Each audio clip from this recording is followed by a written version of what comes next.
good to have you on, Dr. Fauci. It seems to me there's like a fairly natural, I mean, of all the places we go in America that are the most sort of controlled, where you have to go through a lot of stuff to do it, it's getting on a plane.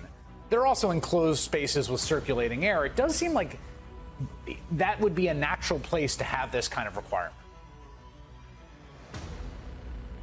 Yes, it would be. But, as you mentioned right now, this is something that is on the table that's being discussed.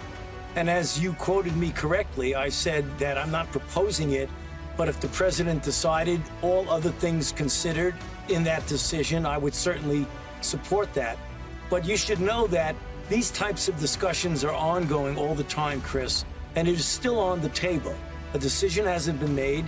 And when if the president makes a decision, I certainly would support that for the reasons that you mentioned. Well, can you take me through, I mean, this seems like a perfect example of one of the kind of policy conundrums of COVID, right? Because as I've said many times in our conversations, the science isn't quite totally settled. It's a novel virus. Things are changing all the time, A.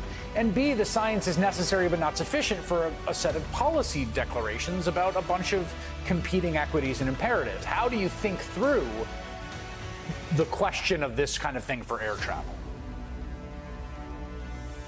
Well, what you do, first of all, there has to be a major public health component of it, that you want to do what's best for the public health.